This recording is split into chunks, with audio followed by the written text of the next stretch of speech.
It's time for Defending and Commending the Faith with Joe Mott, inviting the atheist, agnostic, and skeptic to examine for themselves the evidence for the Christian faith. We are all limited by what we do not know and by the things we think we know but are not true.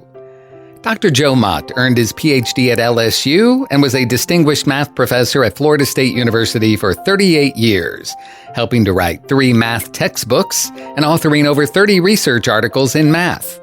He is now the host of this radio program, Defending and Commending the Faith. Here is Joe Mott. Hello to everybody in the audience. Thank you for being here with me. In this episode, I want to return to the discussion of moral arguments for the existence of God. I wish to expand the moral argument I gave in episode 73. In that episode, I also discussed William Lane Craig's moral argument. Let me remind you of his premises and conclusion. Premise 1, if God does not exist, then objective moral values and duties do not exist. Premise 2, objective moral values and duties do exist. Conclusion, therefore, God exists. People may agree that if there is no God, then there are no objective moral laws.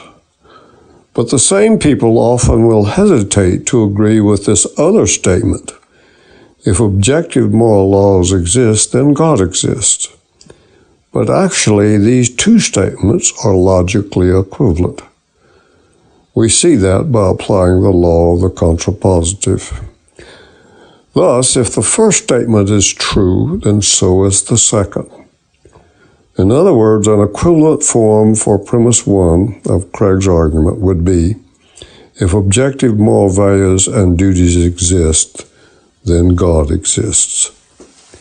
In any argument, one needs to find a context that makes it easier to follow the logic so that the argument can be persuasive. In this case, the source is either supernatural, God, or some natural source. In his book, Miracles, written in 1947, and the revised edition came in 1960. The author C.S. Lewis describes 2 basic attitudes of thought about life, the universe, and everything. The first is naturalism, the view that the natural universe is the whole show. Carl Sagan, the charismatic creator of the TV show Cosmos, says in the introduction of the program, the cosmos is all there is, all there ever was, and all that ever will be. Naturalists claim nothing else exists. Any reality beyond what can be perceived by the 5 senses lacks plausibility. The possibility of miracles, for example, is ruled out in advance without giving any credibility to miracles. From the view of naturalism, seeking to find evidence for a miracle is as silly as looking at a sleigh powered by reindeer in the sky on Christmas Eve.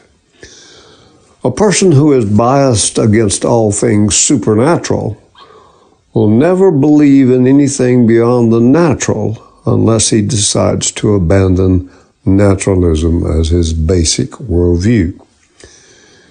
The second and opposite view is supernaturalism, the theistic view that the universe is a dependent creation of God. Time, space, and matter are all God's creation. And these only exist now because God chose to sustain them. Naturalism presents nature as a closed box with everything explained by natural cause and effect. Supernaturalism, on the other hand, sees nature as an open system, operating by natural law most of the time, but remains open to intervention by God. In my original argument, I listed 5 potential natural sources for moral truths.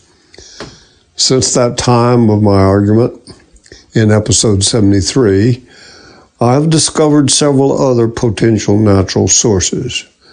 My plan now is to demonstrate that none of these new sources are a sufficient source for objective moral truths. My expanded argument now is, premise 1, objective moral truths exist. Premise 2, these objective moral truths have an origin that is either God or a list of natural sources. 3, the list of natural sources are not sufficient to produce objective moral truths. Therefore, God is the source of objective moral truths. The weight of my argument rests on the first premise that there are objective moral laws. In episodes 74 and 75, I gave 9 reasons supporting the truth that objective moral truths do exist. So I take it as a fact that objective moral truths exist and are true. Given that fact, then the next obvious question will be, what is the source of morality? Where did these objective moral truths originate? My argument follows a familiar pattern of argument. I call arguments like mine as an either-or arguments involving 2 separate statements. For the sake of simplicity, I call these 2 statements either this or that. In the argument I gave in episode 73, my this is designated as God, and my that was a list of 5 possible natural origins as explanations for objective moral truths. There I showed the 5 natural origins were insufficient to explain objective moral truth. That is, they all fail to explain the source of objective moral truths. At that time, these were the only options of which I was aware. I have since discovered additional possible origins, and I will address them momentarily. My expanded argument argues, as before, that the inclusive disjunction of this or that is true. But then evidence is given to show the proposed that statement is false, because each fails in the list of potential sources for objective truths. Therefore, the this statement has to be true. The this is a supernatural cause, namely God, and the that is the list of potential natural sources. Previously, I considered the 5 possible options other than God as source for values and duties. Today, I add 7 more to the original list. Excuse me. The last 4 came from an article on the internet by Nick Bird called 8 Reasons of Morality. The list of potential natural sources are A, science, B, the natural universe, C, culture or society, D, the individual person, the self, and the person's intuition, human condition, human nature. E, chance or evolution. F, impersonal force. G, human reason / Platonic values. H, humanism. I, politics. J, emotion. K, pluralism. And L, religion. In episode 73, I gave reasons against the first 5 options. But now I can get the same conclusion a bit easier now. These values and duties can only come to us from a personal being. No impersonal force can lay a duty on us, for the simple reason that it cannot promulgate a law. Only an intelligent agent can do so. Some animals are intelligent, but how can they promulgate a law to humans?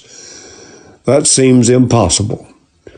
So that leaves us with a personal intelligent agent. This observation eliminates A, B, C, E, and F as a source of morality. The very notion of value and duty implies that the individual person's choices need to be regulated by some standard external to the person. This eliminates D. The existence of a standard or a law points us inescapably towards a lawgiver who is distinct from ourselves. If reason is offered as an option for the source of moral values and duties, then I ask, whose reason? That of Hitler, Stalin, Mao, or Pol Pot, on the one hand, or Mother Teresa or Billy Graham on the other?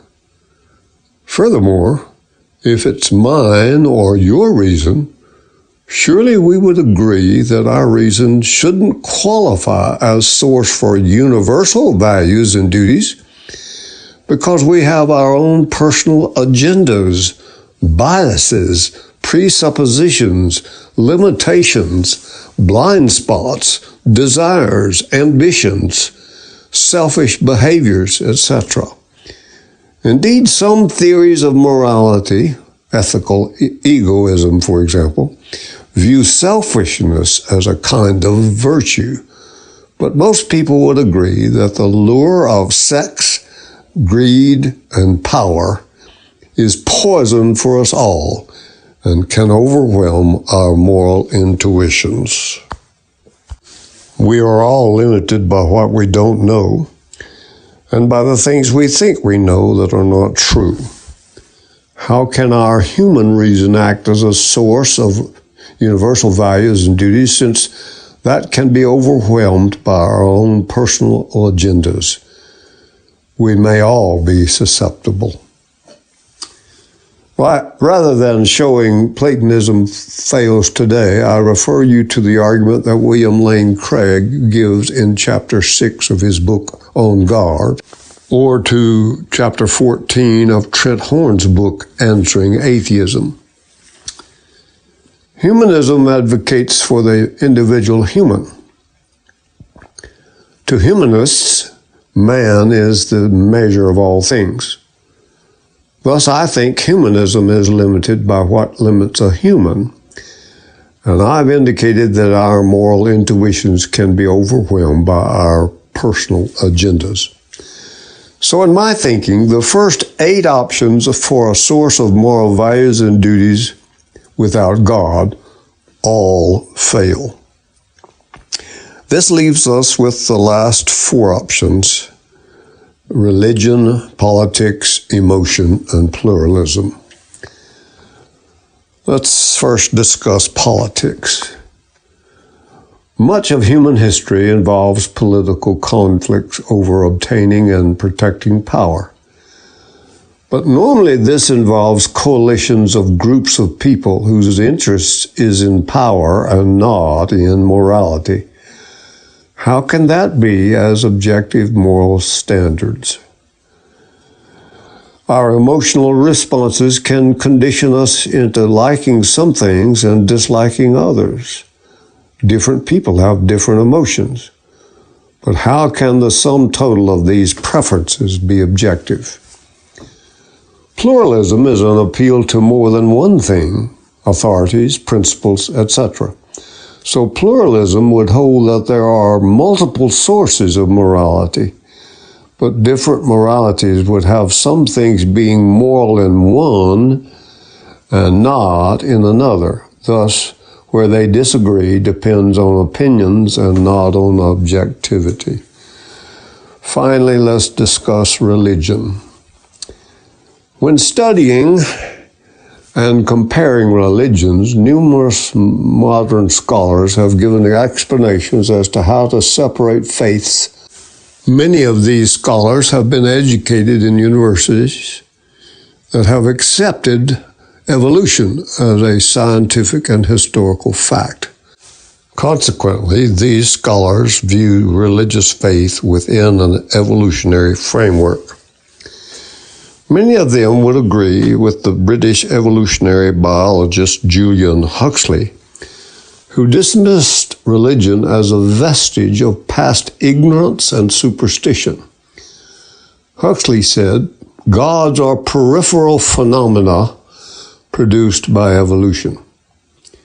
In other words, primitive man invented the idea of God in an ancient superstitious time, and theism has no relevance in today's society. Theories based on an evolutionary premise imagine that man's belief in God was first expressed in animism, ghost worship, totemism, etc. Ninian Smart, in the book The Religious Experience of Mankind, exemplifies this view. He says, "Neither can we know how man first experienced the holy. It may have been that men, in becoming aware of themselves through the power of speech and in discovering their capacity to change the world, also felt a sense of rapture from the natural world about them." Note this is just speculation. Not a bit of evidence is offered as support. Not all scholars have reached this evolutionary conclusion, however. The Reverend Wilhelm Schmidt has provided us with a valuable book, The Origin and Growth of Religion. His basic thesis is that of a monotheistic faith being the first religion practiced by men. He presents evidence and offers many powerful arguments showing that man began with a belief in one God, and then that belief degenerated into belief in many gods. Greg Hannington has an excellent article entitled Wilhelm Schmidt and the Origin of Religion online. It seems to me the belief in many gods would come up with multiple ideas about morality. How can that be a source of objective moral truth? This failure of these 12 sources of morality without God points to the truth of premise 3. If these are all the options, then that takes us back to the transcendent God as the supernatural source of these moral values and duties. The only weakness that I see in my argument is that it is possible that there may be other conjectured sources of morality outside my list of 12. If I'm wrong here, I need a proof from an atheist to show me my error. But if not, then they are wrong in maintaining their atheism. Thus, their thinking is irrational. I close this episode by reminding you, exercise daily. Walk with the one transcendent God.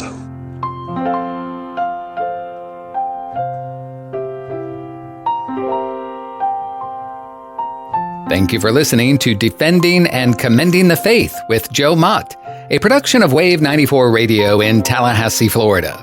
If you have any questions or comments for Joe, please forward them to Doug Apple at Wave94 at this email address, dougapple@wave94.com. And be sure to join us every Monday evening at 6:45 p.m. on Wave 94 and subscribe through your favorite podcast app. Defending and Commending the Faith with Joe Mott.